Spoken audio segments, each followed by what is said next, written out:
Quiet, numbskulls, I'm broadcasting.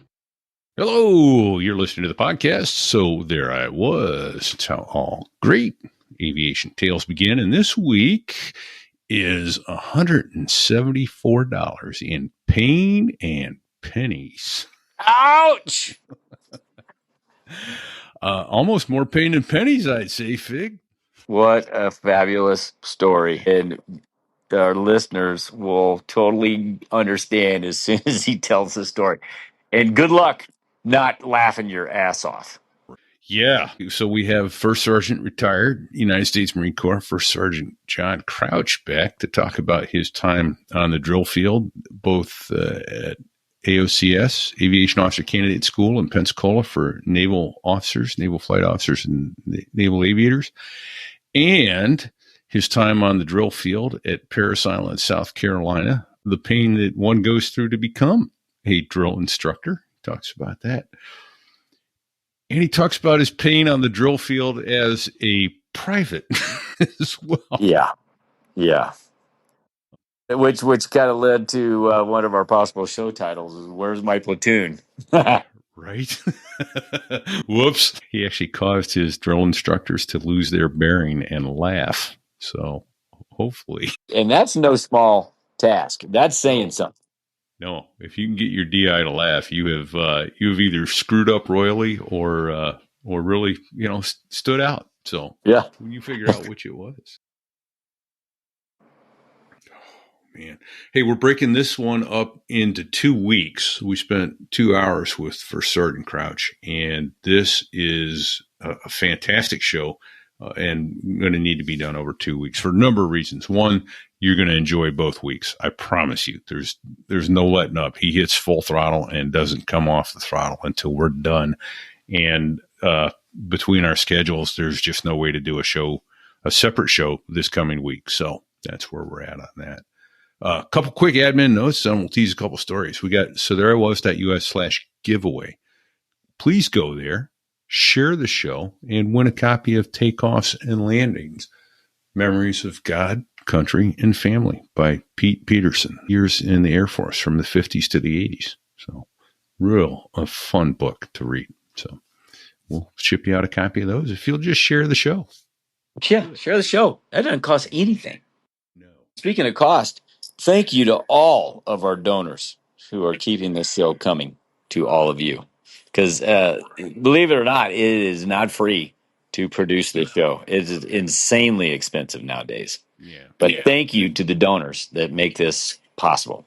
We can't thank you enough, including you, First Sergeant Crouch, who sent us 34 pounds of donation. And that's a fact. It was $174 and change. Yeah. And hear how he came about. It was brilliant. And you'll understand all of that when you listen to this episode. Yeah. And then there's another photo that I have that I will put up on the show, sotherewas.us/episode/166 of him on his knees and his left elbow and his right elbow buried to the shoulder in the sandpit at Pensacola. That's a good story, too. Tell you what, makes you realize you don't want to leave anything unlocked around him. You just don't. No. Not a chance. You know, the other thing that was kind of cool, though, Fig, was this. He talked about his dog tag program. Oh, my gosh. Yes. That was. I've thought more about that since he told the story on the show. And you'll hear this coming up. And I'm like, that shows me that he was a man that didn't want one of his candidates to fail. Didn't want one of them to DOR. Yeah. And what a great, he came up with that program, and it's truly impressive. And it may still be going on today. We're not sure. If it's not, it should be. It is a hell of a motivator. And it, in my opinion, helps someone dig deep when they think that they don't have anything left. And they have to consider what does giving up mean? They're going to go, well, maybe I got a little more. So, good stuff. I don't know. I think that all that leads up to the advice we can only give until next week, right, Fig? Yeah. Don't leave your locker unsecured. About crossing the pond. Comes First Sergeant Crouch. At night. Enjoy. In the world's smallest cockpit. On the tanker. Through the weather. Oh, and to the tanker crew who did that. Thanks a lot. We really appreciated that. I'm just kidding. No, I'm not.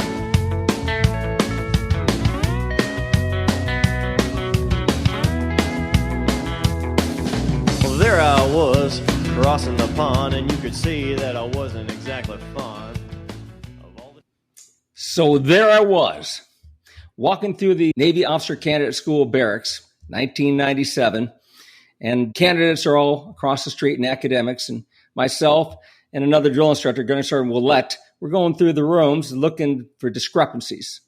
And we found a tremendous amount of wallets inside desk drawers. So I got tired of holding a handful of them, so I went ahead and grabbed a trash can bag and from one of their rooms and started throwing all the wallets in there. But every time I would put a wallet in there, I would first look to see how much cash was in there. Usually it's $20, $15, maybe $30. One idiot had $174. I thought, holy shit. Someone's going to learn a hard lesson in life today. Typically, I'd simply get on the 1MC, which is a microphone that broadcasts anything that's being said through the entire building. Normally, I would get on there and simply say, the following pigs get down to my quarterdeck, bring your rifle with you. I'd torture them with rifle PT. This was going to be a different kind of pain factor that would be inflicted. I'll tell you more later on. Oh, and that's how an aviation officer candidate tale begins. Unbelievable. Greeting, everyone. Repeat here. Come to you from New Hampshire. Co-host Fig, you in town? I am, well, for a few more hours. I'm in God's country at my house, but I have to leave and go to work. Anyway, it's our four-letter word pleasure, ending in K. yeah, to welcome back for another episode, Top Crouch. Stop.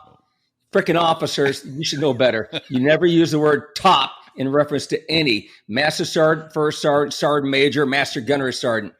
We are not a toy to be played with. As candidate France found out. So, I just locked my nasty body up at a couple weeks back. First Sergeant Crouch sent us the most unique donation for the show that we've ever received, and that was the $174 in loose change. So I'll hand it back to you and go, brilliant. This is a story we didn't cover on the last show, but I have a photo of it, and I'll put it up. In fact, I think it'll be the show photo for so there I was.us. How the hell did you come up with this brilliant idea? Well, I've been gifted with the ability of come up with creative ways to inflict pain. More times than not, it's psychological pain before it is physical. To me, psychological pain has a lot more enduring effect than physical pain. You do a few hundred push-ups, you're done. You forget about the pain within the next several hours. But psychological pain, that is precious to me. It's one of the greatest things you can do is inflict emotional pain on other people. Stays with you for life. People that you don't care about. I don't do that to my family. They may disagree, but I don't intentionally do it to my family. Yeah. So tell us the rest of that. How did that come about? What happened to poor candidate France? I thought, man, I need to drive a hard lesson. And of course, one thing that we're taught from day one in the Marine Corps is Marines don't steal, nor tolerate those who do. And I even talk about that at the orientation speech. I'm using these civilian words now. I've been a civilian employee for 21 years. We don't do orientation speeches. We don't do new hire speeches. Welcome aboard speech. And I took the Marine Corps welcome aboard speech from the senior drill instructor. We call it the senior drill instructor speech, and modified it for use at Officer Candidate School for the United States Navy, substituting the word officer with Marine and officer and substituting the word Marine Corps with Navy. So I talk about the fact that we will never tolerate anyone who lies, cheats, steals, or compromises. So moving on, I thought to myself, he's lucky I found it because I won't steal money. And so that morning, this is probably 9 o'clock in the morning, 0900, I changed clothes because we just finished PT that morning and hadn't showered up yet. So I went ahead and took that money, just the $174, took it out to the Navy Federal Credit Union on base. I asked for nickels, pennies, and dimes. And they said, well, we can't give you that much. I did not realize how cash broke financial institutions are when it comes to loose change that they keep on hand. And it probably proves the point. No one steals loose change. I had to go to 3 financial institutions to get enough pennies, nickels, and dimes so that I could teach a hard lesson. And that evening at about 1800, I got on the 1MC. Officer Candidate France, class 13907. Get your rifle, get down on my quarterdeck, boy. It's time to collect your dues. So he knew something like that was coming because they all talk amongst themselves. Everybody was missing wallets, but no one received them back yet. And I'm calling for him. He comes down there, and I'd already pre-slit with a razor blade all the coinage. And I said, how much money was in your wallet, pig? He says, a lot of money, sir. I says, oh, just a lot of money? You don't freaking know? I said, well, what do you say we count it? You're going to count that coinage as it hits the deck. It's up to you to keep an accurate running count. Because if you don't get it right the first time, it'll be even more painful the second time trying to collect loose change off the deck. Oh, and so he's got his M1 Grand rifle. I says, hold that weapon of death out. And he gets it out. And it says, start pumping, boy. So he's in and out, up and overs. And that 8.5 pound rifle becomes maybe 800 pounds by the time you get 10 minutes into this. Sure. That's his problem. The M1 Garande is an awesome, awesome rifle. Beautiful and heavy. Well, I gave him, because I'm a compassionate person, I want to give him a fair chance. How many people know how many pennies, nickels, or dimes are in a roll? Right. So I said, all right, it's your only chance. Nickels, and I don't remember what the denomination is, and then pennies was 50 pennies in a roll, and then dimes. And quarters, I didn't want to use them because people like quarters. They'll pick them up. But how many people bend over to pick up a nickel, penny, or a dime? They don't. Okay. So we start pumping. And I throw them out in different denominations. Maybe we'll do a roll of pennies, and then we'll do a roll of dimes, and then a roll of nickels, and then 2 rows of pennies, and just mixing it all up and making it challenging. Now, I don't know while we're going through this if he's lost track already, but every time there's a $25 increment, I would ring the bell. And oh, by the way, I left the 1MC, which is a microphone system on hot. So anything that was being said was constantly being broadcast. So everyone gets to hear him get tortured and his ballistic responses and my ballistic retorts. And every time there's a $25 achievement, I would ring the bell. There's a brass bell right there at the watch officer's desk area. Ding, ding, ding, ding, ding, ding. $25 and counting. And go ahead and I'd bust more down and onto the coinage on the ground. I was so into the moment, I didn't realize someone had snuck out from the second floor, peeked over the balcony, and took 3 photographs of me and him. So those are the pictures that I shared with you. And I didn't get those pictures for, I can't remember how much longer, probably when they were safe and they were gone and commissioned from the program. But they ended up on my desk printed. I thought, oh, how precious. What a great memory. And so getting back to the story, we get to $75, $100, $125, $150. And now we're getting close. And it's the last roll of coins, and it's pennies. And he says, $174, sir. I thought, how did he know?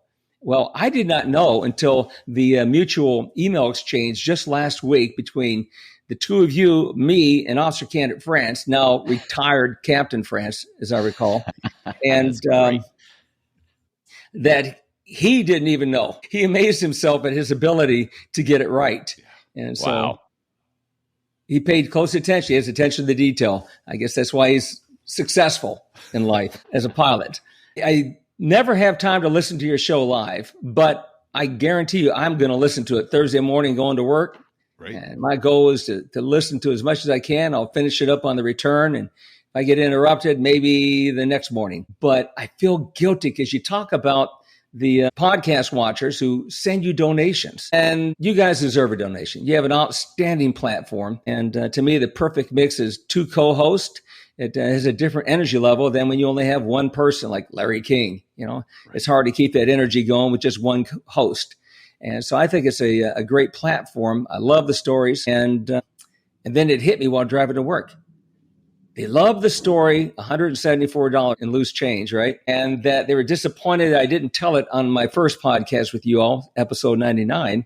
So I thought, I'm going to go ahead and get $174 in nickels, pennies, and dimes and ship it to you. And I better get credit for the shipping. Shipping ain't free. No, it isn't. And I'm so proud of you all that you made sure that I was getting the credit for when I heard your intro on last week's show or the week before, that I'm getting credit also for the shipping, which put me over the threshold into $200 group. Right. So, Tanker aircraft commander. Yeah. Shipping 34 pounds via FedEx. They don't give that away. No, that's a lot of weight. I had to go to two institutions this time to get it. Unbelievable. Well, that was fantastic. Absolutely fantastic. Well done. Indeed. First class. Creative, brilliant on both counts, both on the first go and then on this one. So I still am amazed at the shit you guys come up with to torture. You should do stand up as a second career, not It doesn't pay as good as what I'm doing personally, unless I made it big time. Fair enough. I can do that. I told my team that I took over a hospital as the administrative director of engineering. And I told them, I said, on my introduction speech, I said, I'll be 75 this summer. I'm sorry, I'll be 65 this summer. I promise you this, I will be here for 10 years or until I'm dead. I didn't want them thinking that, oh my God, he's going to retire in the next year or two. Why have faith in someone that's going to be leaving us? And right. So I'll be 75 when I'm hopefully hitting the circuit as a stand up, I guess. There you go. If I follow your advice. Fantastic. So, and there's another one, and I'll include this photo, but you are on your knees and left elbow and buried to the shoulder in sand, in a sand pit. What the hell is that? Oh, and there's a post hole digger laying on its side next to Again, a photograph I didn't know would be taken. And this is before the time frame when everyone had a camera phone in their pocket, a cell phone. Right. And so someone pulled out some disposable camera or whatever and had pictures developed and left me a couple of mementos as well. They left me 2 photos of that event. Was that a candidate that took that or another GI? Yes. No. Candidate. Okay. Yeah, candidate. You guys are smart enough not to take photographic evidence. So hopefully I'll remember to tell you about an idiot that I thought was smart enough to use a camera intentionally on my behalf, and he failed. So what was going on there is we teach them that as an officer, you're going to be entrusted with classified, secret, and top secret material. And therefore, you must always practice proper safety when it comes to security. And you're not permitted to ever write down a combination. If you do, you've now started on that path of destroying your career. You must memorize that combination. It can never be written down. You must make sure that anytime that you leave your room here in the barracks, that your wall locker is locked. You will never preset the lock combination, spin dial, cheap lock. You must never preset the combination so that all you have to do is yank it.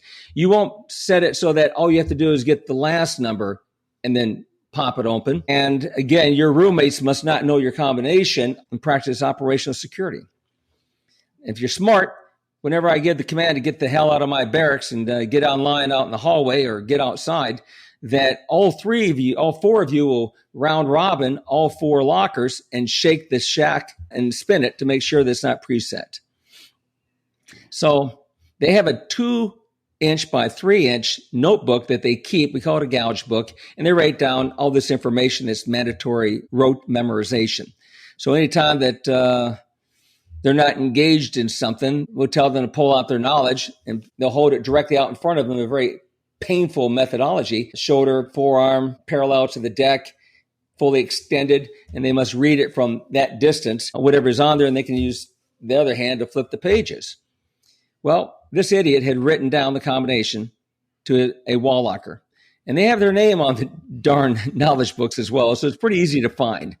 I go in there, I shake it open. I open it up, sure enough. So I went ahead and took the rifle, and I took it with me out to the pit. I took a post hole digger, and I dug a very, very deep hole. I never used the call before you dig service. I'm glad that I've never severed electrical or water lines or natural gas lines. I just lucked out, I guess, lucky in life. And I took the upper receiver and lower receiver apart, so now it's half as long in length. And then I dug a hole wide enough that I could drop the two pieces in there vertical, but making sure that the tops of the two components are at least 10, 12 inches below the surface. I want to make it challenging to find. So when you dig your hands in there looking for it, they don't know that you're going to have to go 12 inches to hopefully find that magic component and to pull it out. This is truly a nightmare scenario right here. It is. But while they're doing that, I have the whole class out there because we all pay for the sins of one. So the whole class is out in the sandpit when I give them the command. I give the command, get your weapon of death, get on my line, ready. And they come running out, and I'll look, and I'll see someone doesn't have their damn rifle. Where the hell is your weapon of death? Sir, this officer does not know, sir. I says, well, what do you say we go take a look for it in my sand trap, a sand pit? Everybody outside now. And they get out in the pit. Have them ground their rifles, and I PT them to smithereens. PT is, size turtle hops, push-ups, leg lifts, mountain climbers, all these different exercises to try and really treat pain and discomfort. And then I'll stop them, and I'll say, stop, aye, sir. And they're trying to catch their breath. Well, start looking. And they're never permitted to talk in my presence and amongst themselves. So they're all in there working as individuals, trying to find that magic location. Now, a couple of times, I noticed they were pretty close, and I would go ahead and then stop them, and I would have them go back to exercising again. So when they restarted the hunt, they would not start in the same spot. And so it was kind of randomness that they could find it. And that's the backstory on that. Now, one time I was walking through the barracks. There's a sign on the door, and it said, sick in quarters, 96 hours bed rest. And it gave which officer candidate and what rack that they were supposed to be sleeping in. So I don't want to disturb his sleep, his recovery. I'm compassionate. I open the door slightly. I look, and there he is, snoozing. The medicine is working, and his wall locker's unlocked. And I thought, son of a bitch, I got to teach him a lesson. So instead of taking the rifle, which at this point in training, it's about week 11. Week 11 was what they called the gauntlet at that time. They had 3 significant tests. It was the last 3 academic tests they would have, and they all came in the final week that they're officer candidates. And then they'll spend 2 weeks as candidate officers, which is like an elevation, and we treat them like humans at that point. But he's not a human yet. And so I took his book bag of all of his precious notes and books, and I buried his book bag in the sand pit. Now, he can't participate because he's on bed rest. But I told his class that someone's missing a book bag, and it's officer candidate Fig, just say Fig, because he looks like a screw up. And so they all got out in the pit and PT them forever, and we kept going through that cycle of dig for the hole that would have the book bag and go back to exercise. And so eventually they found the book bag and took it back to him so that he would have his notes to study. That's teamwork. Right. Is it not? Or helping a teammate make it to the finish line. But brutal. So now I'll tell you something. You gave me some questions that you wanted to make sure we cover. So before I get into the glory or the fun stuff, the colorful storytelling that a person who's not familiar with the Marine Corps would think, this is just an evil person. He doesn't have any love in his heart. It's not true. I did a lot of very positive things in both boot camp and officer candidate school. So I'll tell some positive ones here that I think are very positive. Navy OCS, I thought, man, this is a different animal. I know nothing about it. And there's 7 drill instructors and 1 chief drill instructor. And each drill instructor has between 2 and 3 officer candidate classes at a time. One will be in the first week of training. One will be in the last 1 or 2 weeks of training. And one will be somewhere in the middle. And so they're always transitioning what's going on. And for those who are never worked in the program before, it's possible because we didn't sleep overnight at the compound at the officer candidate school. You went home every night. You didn't have what we call being on duty like we do at boot camps at MCRD, Marine Corps Recruit Depot. I thought, how am I going to motivate them to really put out? Now, I remember watching something on the internet. It had to do with doggy daycare for people with dogs, and they could log in and see how their dog is enjoying their time at the puppy spa or whatever. I thought, man, imagine if we had something like that, like a drone that's always flying over the formation and in the squad bay, that whoever cares about that officer candidate could log online and see, hey, how's Joey doing? And they can see the piss poor attitude and performance coming out of Joey, getting constantly chewed out by the drill instructor. I thought that would be motivating. Now, how can I do something like that? So I thought they haven't bonded yet with each other. So at this point, at the front end of training, they have not created that great synergy, that great teamwork of being melded into one very tightly synchronized unit. They're individuals. Okay. So I didn't want to throw them a lifeline too early. So I waited till what we call at Navy OCS, Poopyville, which is in reference to a poopy suit, which is actually a set of green coveralls that was issued to naval aviators, both Marine and Navy, going all the way back pre-World War II. And that's what they would wear inside the cockpit when they were flying their missions. And they call it a poopy suit because if things didn't work out on that flight, you pooped in your suit. And so that's why they call it a poopy suit. And they carry that terminology forward for generations up to present day. But we were issuing them at that point no longer poopy suits. We were issuing them green sateens like we had in the Marine Corps from the 50s, 60s, 70s. And it was a green top and a green bottom that were separate items. But we still call them that event of 1 week of training, the first week, Poopyville. And so I waited till they got through that process, and now they're in the battalion, and it's now the first Monday of the first week in battalion. And at the end of the training schedule, I have them either on the quarterdeck or I take them out to the sandpit, but not to punish them. I tell them it's a shame that so many Americans have no idea what the Medal of Honor is. It's our highest award that we give out for bravery in combat. And 2 out of 3 recipients of the Medal of Honor is posthumous, post-death. Right. That they don't do it to achieve that glory. And they'll all tell you they're not the hero. The heroes are the ones who didn't come home. But their conduct under fire was such that it's an indelible image of what we expect all of our warriors to execute during that moment of crisis. In my hand is about 80 Medal of Honor tags, ID tags, military ID tags that, just like this one right here, although that's not one right now, that's my personal one. I said, you will take the tag that you get issued randomly, random issue, and you will take these books that I leave behind, which are their stories of how they earned the Medal of Honor, because it's earned or awarded, but we never, ever use the terminology win. We don't win, not the winner of the measure. It's not an event that you compete in. This is something that is recognized and you're awarded for your conduct in battle. I said, for those of you who make it to the end of a training, this is yours for life. Those of you who choose to quit, you will surrender that tag to me. Because the person that you were chosen to represent did not understand the concept of quitting. Regardless of what the challenges were, they were going to do the right thing, and they were going to come out either victorious or dead, but they were not going to quit, and they were not going to give up and surrender. You will polish this tag so it's like chrome, brilliant, because they have distinguished themselves. You have not. Yours will remain like mine, dull. It is not reflective. You will know their story verbatim. If you're ever asked, who do you represent?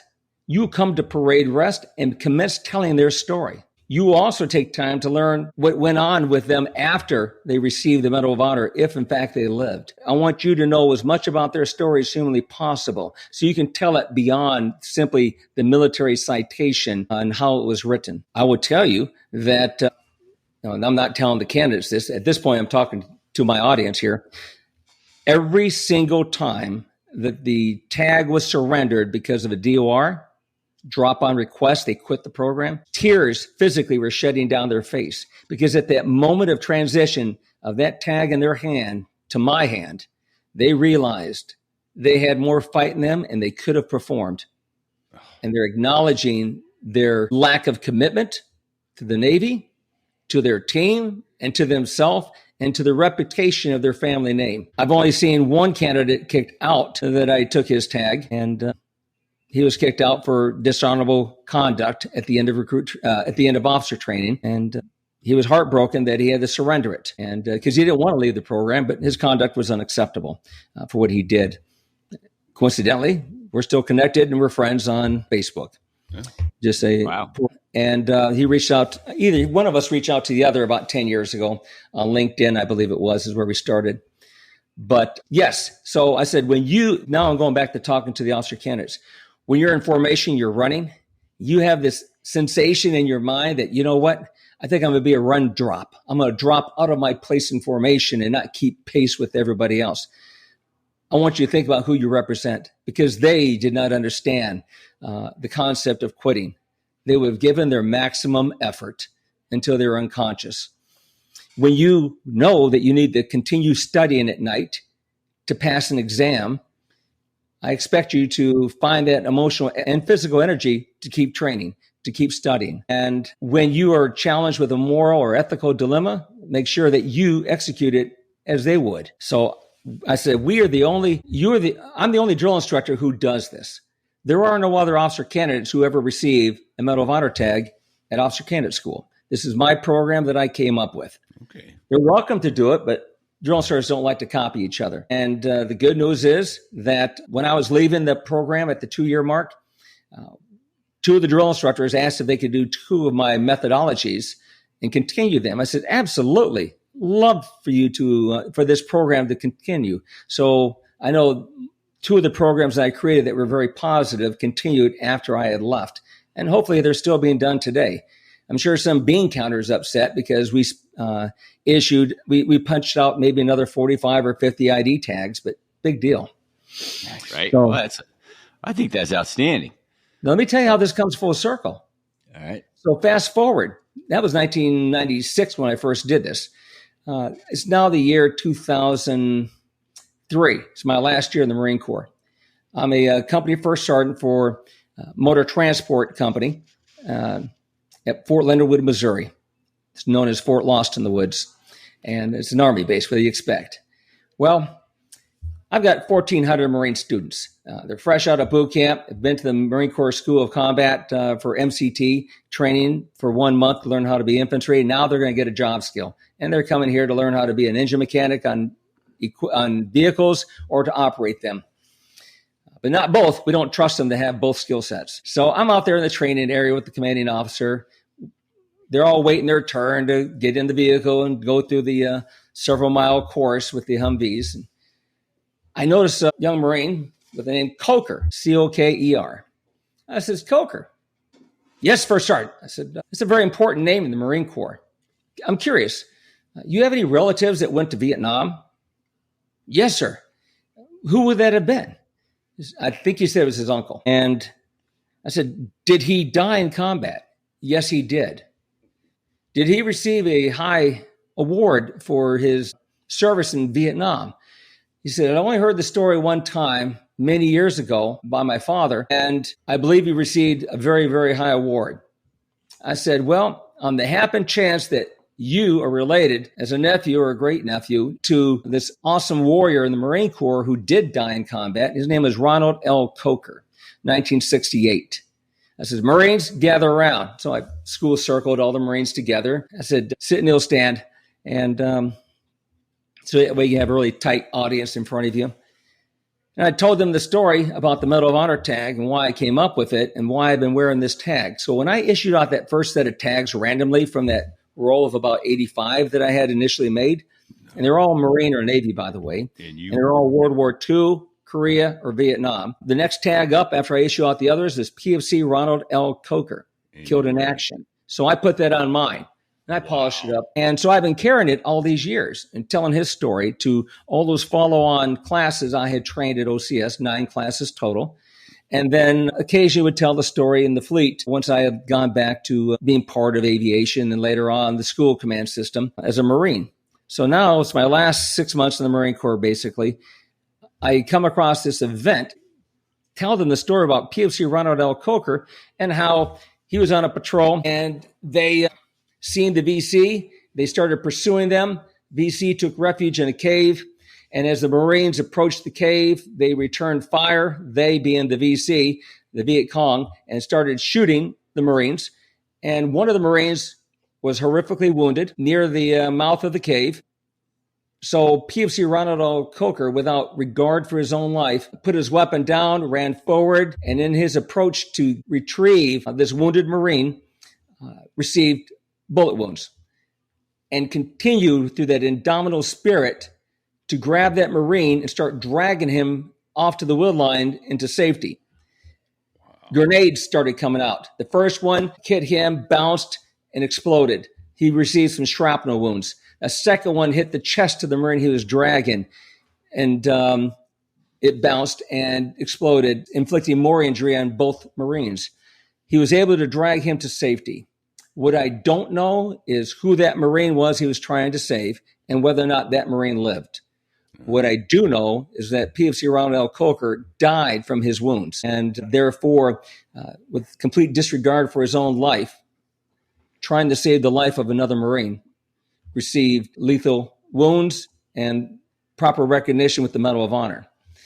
And I said, I took it off my tag at that point, off my chain. I said, I want you to have this. I want you to wear it on your set of chains. If you ever get challenged by anyone, you tell them why you have this tag and the story of PFC Ronald L. Coker. And I said, I have a photograph in my office that I'm going to have picked up by your squad instructor, and I want it given to you. So now you have a photograph of PFC Ronald L. Coker that you can keep in your office or your bedroom, wherever you want to put it for the rest of your life. I told them, I said, going back to OCS, I told them, I said, hopefully this gives you the courage that you need in combat or in a dire situation. Suppose you're flying an aircraft and you just had a mid-air collision. It doesn't matter what the situation is, but hopefully you'll have the strength and character and confidence to continue to do what you got to do. So I did my best to create that positive learning environment for OCS, and it did. I heard good feedback from the Marines. Well, they are Marines, really. They're Marine Corps trained. Sure. I have a photograph on the T-shirt that was designed by class 07, 9, or 8, and I always told all my cadets, I better see a Marine if I freaking rip that uniform off your body. So green T-shirt, very muscular person, wash khaki uniform, ripping it open to expose an Eagle Globe and Anchor on a green T-shirt, center chest. And so they took it to heart, and great design by them. But yes, I want to make sure that they had that confidence in their moment of need, should that happen in their fleet life. Oh, thank you. That's outstanding. Now, listen, I got to ask a couple questions because something you said early on triggered this, and I wrote it down. So, it doesn't have to be exact. What, if you could put a number to it, percentage of the Navy AOCS candidates were DORs? So no one ever kept those kind of numbers. What I can tell you is when you read post or engage in conversation with those who went through aviation officer candidate school, which the Marines have been there training the Navy since 1947, and AOCS came aboard, which means you have a college degree, in 1956, and it ended in 1994. So I actually was never an AOCS drill instructor.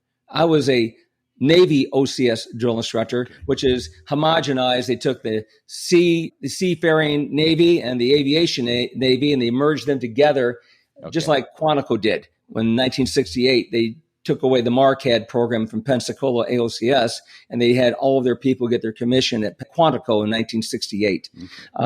So I'd have to say that my personal experience is that I'd have a class of about 40, and I would usually end up with somewhere around a low of 6 or 7 and a high of about 9 or 10 with DOR during the first couple of weeks. And you could DOR in your first moment of arrival up until the moment before you take your oath and commission. So I'd have to say that whatever that mathematically moves out to, that's the percentage. Now, that's fairly lower than I anticipated. So, but when you hear people talk, they'll say, we started with, here's a great example. On my very last class 1, 2, 9, or 8, we started with 34 originals, and then we had 3 roll-ins who had been in training but rolled backwards. It may have been because of a medical issue. It may have been because they failed something a second time. So if you fail your first exam, which is history, in the first week, and you pass the retest the following day, you stay with your class. If you failed it, you go backwards 2 weeks in training. So that's how a lot of attrition occurred in the AOCS program and the Navy OCS program. Okay. Now, you can pass that first exam. You fail the first exam, pass the retest. You get to the last exam in week 11 and fail it. You don't even get to retake it. You go automatically backwards in training 2 weeks. So I started with 34 plus 3 roll-ins, makes it 37. By week 5, I was down to 19, and we stayed at 19 until the finish line. Okay. Well, that's a big, okay. Well, that's more, I lost 55% of my platoon at OCS. How many because of the spear evals, also known as peer evals? None. Was they DOR'd or were MPQ'd? Yeah, MPQ, not physically qualified. If a candidate utters the DOR phrase, are there any takebacks? I'm thinking about DOR. Nope, you're done. Well, actually, I experienced one take back. Asking for a friend. Yeah. So this story here, she was portly, let's say it that way, right? She showed up to OCS not looking like a physical specimen of, I want to be part of America's finest. And so I was on her about her weight, like I would any male. Sure. It has nothing to do with gender. I was on her because of her weight and her inability to do a proper exercise. So it was Reveille at Poopyville, probably weekday number 2.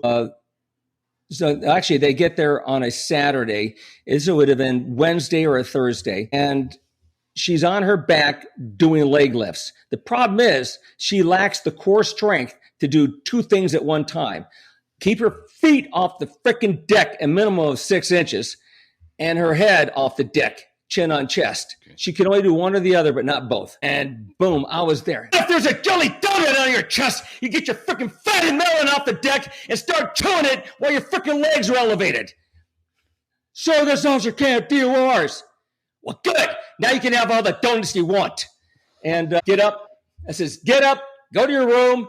In fact, don't even go to your room. Just go downstairs and tell the candidate officer that you have DOR'd, and they will take it from there. All right? Good. She's gone. The fat body's gone. The weakling's gone. One down and many more to go.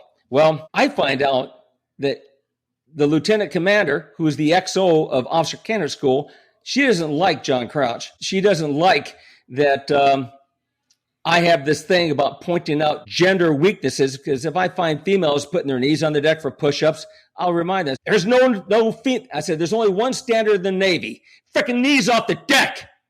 And there's no girl push-ups here, because we're taught girl push-ups, knees on deck in high school and junior high during my day when we did physical training at K through 12.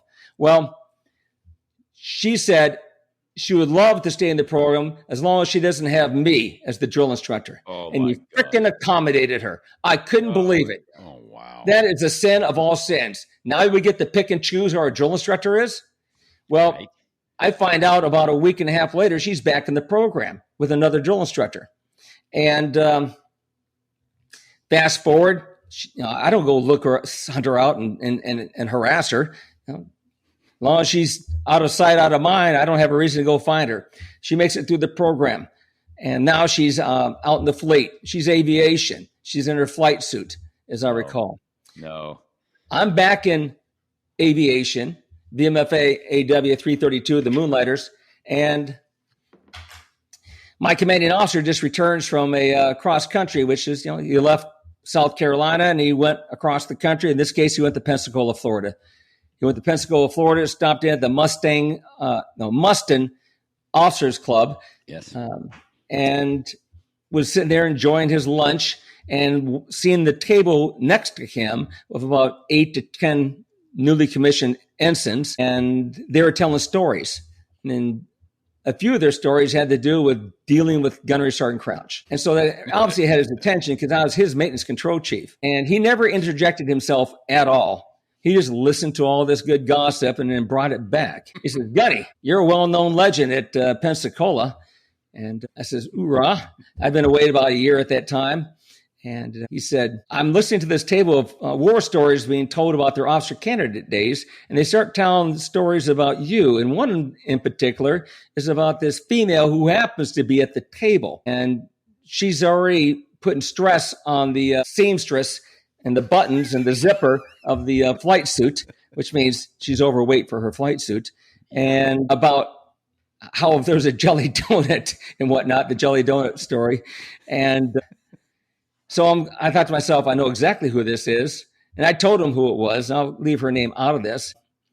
However, I'm proud to say that someone who's been a close friend of hers, who went through the program, by the way, who went through the Citadel and then went to Navy Officer Candidate School and fell under my tutelage. L. Reiner is his name. He's an awesome officer. I didn't train him, but we became friends. And he was telling me how shocked he was because he knew of her hard mindset, her warrior ethos and whatnot. She just didn't have the warrior body, and that she had DOR'd. He had found out that 3 people DOR'd from the program under John Crouch. And now he's stressed out about showing up here. And who does he doesn't get me though. He gets another drill instructor. And so he told me a few years ago, he says, John, he says, she became a captain in the Navy and she's done incredible things to save lives for Navy SEALs who are out there because she's part of that intel community, cyber warfare community, communications support for the SEAL teams. And she's done a lot of great things in the Navy, and she's been very, very successful. I says, well, the only thing she wasn't successful at was getting her freaking fat head off the deck and her legs at the same time. But well, shit hot. Well, I'm glad she's done good though. Yes, I'm glad that she turned out to be a good asset to the Navy and to the Marine Corps. Oh, fantastic. Well, I got some notes from you about some things to talk about. And one of the things I definitely want to cover here in a little bit is what it takes to become a DI and why is the program structured how it is and how it works and all that. You also sent us some notes on your own early days in boot camp and such. You didn't start off a wild, hard killing machine full of discipline. You had your own struggles early on. What you did tell us about the one where you got a personal tour of the DI's office because you made the mistake of turning your head walking by. So maybe we'll revisit that a little bit, but talk about some of your early days. My experiences in boot camp. Here's some quick stories. Day one I've already gone through receiving, which is the first 3 to 7, sometimes 10 days of boot camp where it doesn't count on how many training days there are. You're being assembled and getting your shots and uniforms and things of that nature. So now it's day one. We've met our drill instructor team. They just marched out there very intent and they recite a bunch of verbiage without aid of reference in a very forceful manner. And it had our attention. Serious attention. Then get up on your feet now. And so we got up from sitting there listening to the SDI speech. Now we're standing there, position attention. Now the team of 5 drill instructors is just tearing into everybody. I'm thinking it's not stressful. I'm not nervous. They even start jumping in on me. It doesn't bother me that much. And what year? We're told to go. What year was this? 1970, I showed up at December 27. I arrived in San Diego for boot camp. And so now it would have been the first is post probably January 3, maybe, that we're now doing day one of boot camp. And now I'm told we're all told to get online. So we get in front of our racks where our rifle and our sea bags are. First thing the drill instructor tells us to do is, I walk by, I want you all within striking distance. So move forward now, but you better not touch me. And you put your fingers out like this. I got my, imagine if you will, those in the audio, hearing me talk about putting your fingers out like that. Imagine if you're trying to put your fingers out like claws of a cat. And so you got your fingers right there in front of your ugly mug. So as he's walking down one side and then come back up the other way, he's pushing occasionally recruits backwards. And so when he gets done, he says, if you got adjusted, I want you up here on my quarterdeck. Rest of you, stay where you are in front of your rack. So the recruits come up that were touched, and he does a count. He goes, not enough. Go back and get your room, get your bunkmate, because we had bunk beds. So the recruit that I shared a bunk with comes up, touches me. Now I got to go with him up there. I don't even know his name. We didn't wear name tags back then. The drill instructor says, all right, you disgusting pigs. You want to go through life with your freaking fingers in your mouth, chewing on your damn nails? I'm going to make sure you never want to put them in your mouth again. You're going to clean my shitters. And I whispered to them, says, I don't even know you. I already hate your fucking guts. And so we go into the head, follow the drill instructor. He pops open the door to one of the stalls. Like, why do they have stalls in boot camp? I don't know. It should be open walls, no wall between the shitters. So he puts his finger under the rim, comes back out with grit, brown grit. I don't know what it is. As far as I know, it could be actual feces or it could be a prank and it's chocolate. But all I know is he's trying to let us know that whatever ends up on my finger after you turds clean my head is going on your tongue. Well, I know two things. One, he ain't going to find nothing under my toilet rims. And number two, if he did, his finger ain't going in my mouth. I can assure you that. I don't care if I get my ass whooped. I am not going to be a subject of someone else's hazing and harassment. And so that was my first introduction to how important cleanliness is. And so I never followed his example of demonstrating to my recruits and officer candidates, it's important to be unique. Someone else's bad habits may be successful for them, but it doesn't mean that they're going to be successful for you. Develop your own bad habits if you're going to have any, but take the best of what you see. Another experience I've got it up here. So hygiene inspections back then were quite stressful for men. And the reason is we were issued boxers. Now, boxers are not the kind that are today's fashion model, really tight fitting, right. No, these are Omar, the tent maker. One size fits all, it seemed like. And the amount of material back there could actually possibly be used as an emergency parachute if jumping. Right. Yes. And the size of the fly opening, so you can reach in and grab some, was a lot larger than it needed to be, in my opinion. So every night for hygiene inspection, we'd be standing on top of our footlockers, and so that our feet were almost 2 feet closer to the drill instructor so he could see if we were pigs. And so the drill instructor would be stopping in front of each recruit, and at that time, our hands are supposed to pop up parallel to the deck, fingers extended, joint, thumb along the hand, and then we slowly rotate our hands upside down while reciting, "Sir, this recruit has no medical problems at this time, sir." But if you did, you're expected to report what those medical problems were. When you're done with that statement and you haven't fully rotated your hands without further communication, you automatically start rotating in a counterclockwise direction. Those little short, choppy steps on that footlocker to get yourself rotated 360 degrees. And he's looking at your body for signs of bruises, cuts, infections, cellulitis. He's looking for blisters, all those type of things. And then when you pop back around, he's had forewarned us. I swear to God, you all need to know one thing. I am terrified of snakes. If I see a snake coming out of your freaking drawers, I'm going to smack it. I'm going to kill it. I'm going to choke it. And so I knew exactly what he's talking about. And so does the audience. And so terrified, everyone would always adjust their fly offset a good 10 degrees. So that opportunity did not exist. And so one day I had rotated 180 degrees And for you idiots out there, that's the opposite direction of the human body. So now he's looking at my backside.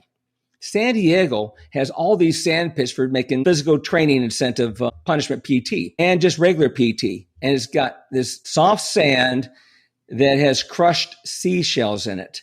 Well, those crushed seashells have little sharp edges, and they penetrate your soft PT uniform. And if you're wearing camis, the camis back then were a very thin poplin.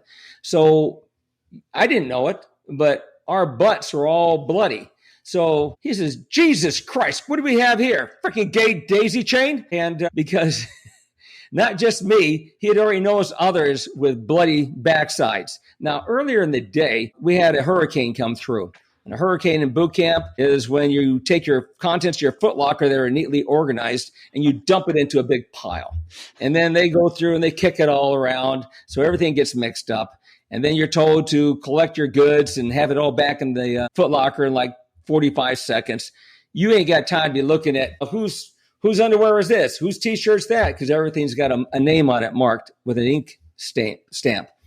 And so I was wearing Johnson's underwear. And so when I turned around, he sees blood on my backside. He sees Johnson on the front of the underwear.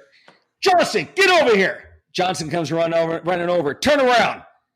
And he sees blood on his. Turn around. He says, Haverhill, get over here. Haverhill comes running over. Haverhill's got Smith or somebody, right? He says, Jesus Christ, we got a gay daisy chain here. And so just the drill instructors doing their usual, here's an indelible moment for you, right? Oh, yes. It brought back some good memories there. So myself, I'm not going to crap on myself, all right? And you don't get to make head calls when you want. If you do, you have to request permission. And no one wants to request permission because you're going to do PT before or afterwards, so you can have that privilege. Now, that's not sanctioned by the SOPs, Standard Operating Procedure, something that's punishable by a court-martial. No, it's not. It's not even part of that process. You never deny a head call, so I never have. But they never denied mine either. But I waited until the whole platoon was sent to the head. So we're all in there fighting for the limited number of urinals and crappers, and I needed to use a crapper, a toilet, sit down.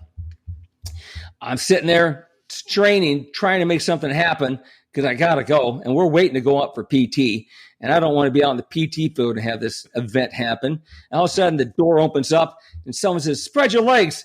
And I says, you ain't peeing between my legs. And I kick him out, because we're all fighting to beat the clock because there's never enough time in boot camp. And all of a sudden, I hear, secure the head. And the whole platoon sounds up, secure the head. Aye, sir. And they start their countdown from 30, 29, 28. Guide and squad leaders come by, pounding on the hatches. Get out, get out, get out, Crouch. I said, I ain't getting out. I'm going to finish this. All right. So finally, everyone leaves the head. I'm by myself in there. I can't hear the platoon anymore. I don't know if they're even still here, but I know we're going to PT. And then about a minute later, one of the guide or squad leaders comes in. Get out, Crouch. I says, fuck you. I ain't getting out. So I continue to do what I got to do. I have performance anxiety, okay? I can't do it in a room full of a bunch of people. So finally, it seems like 7-10 minutes have gone by. I don't know how many minutes have gone by, but I flush. I bolt out the door. I hit the double doors into the quarterdeck. I immediately turn to my left instead of going through the squad bay, turn to my left and go out the door I'm not supposed to, but that's the fastest way outside. I run downstairs. I run out to the company street. I look to my left, to my right. I don't see anybody and I don't hear anything. And we don't have watches. We never know what time it is. And so I go running toward the PT field.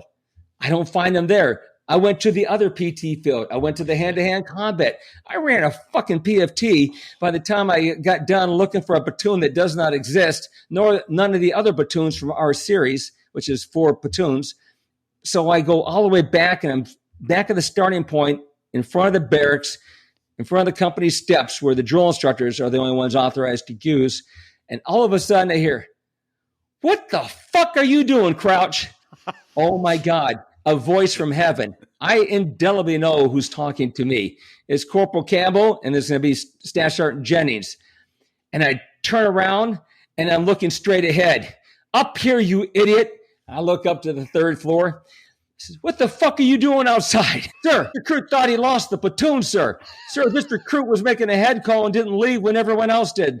This recruit went and ran to all the PT fields looking for the platoon, sir. Sir, this recruit has lost the platoon, sir. And the two of them lost their bearing, and they were holding onto the railing laughing. Said, get in here, you fucking idiot. So I went and ran to the back of the squad. They went up my steps, came in. Everyone's there online, quietly reading their gouge book in front of them, reciting, memorizing their chain of command or whatever other idiot rote thing they have to memorize. And then later on at free time that night, I said, what the hell happened? He said, we're all in here reading our knowledge.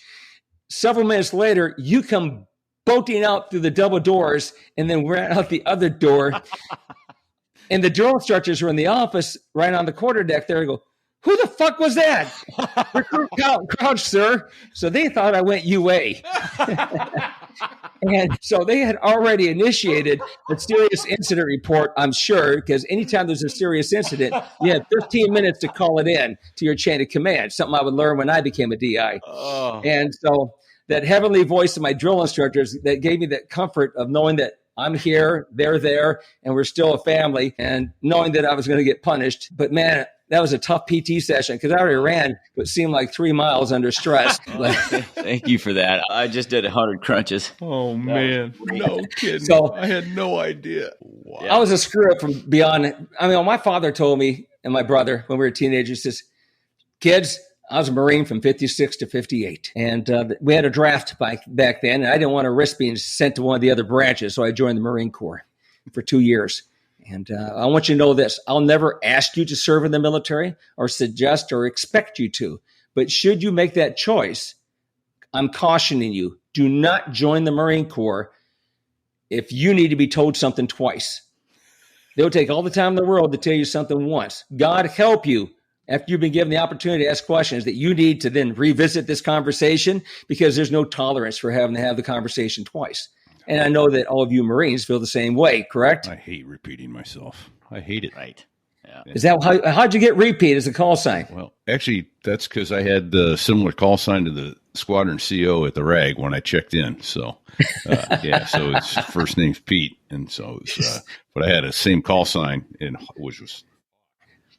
Hey, guys, quick thank you to all of our listeners who are either active service members, veterans, and absolutely to their families who supported them and support them so that they can do what they do. Right.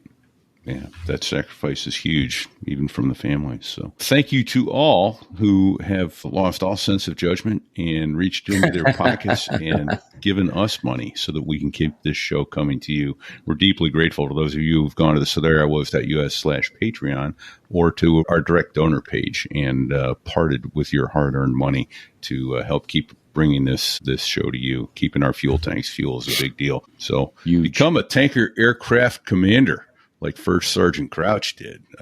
If you want to send me 34 pounds of coins. In the most unique way. Again, fantastic, brilliant, and creative. So thank you. Big thanks to Brad Silcott, BDS Aviation, a.k.a. Badass, for letting us use his outstanding photographs.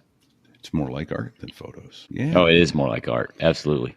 If you want to help spread the show and put something cool in your hands, go to sotherewas.us/giveaway. The July giveaway is running. We're giving away 4 copies of Takeoffs and Landings by Alger Pete Peterson, who spent 30 years in the Air Force from the 50s through the 80s. So we're thrilled to be able to give copies of that book away. sotherewas.us/giveaway. And it wouldn't be right if we didn't say thanks to Sticks and Bago, who I don't think they're here today, are they? No, in the background? No. This new recording platform is made. They are the high IQ members of this team, and they're usually making magic happen in the background. I think we just lost them today. We'll get them back. And they're helping. Bago's doing the Facebook page for us, and Sticks is helping with a lot of production, help us get some guests.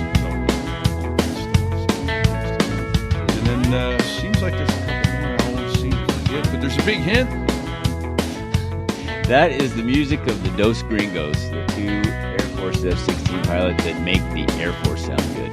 They let us use their music. They've been on our show. Actually, we just had a show with them when they did their concert out in Denver.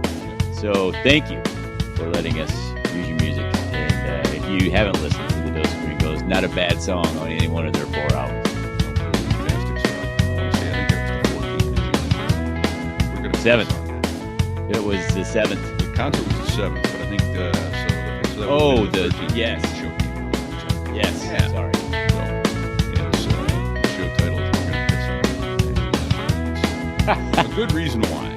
So, anyway, Fig, until next week. Yut! Yut, yut!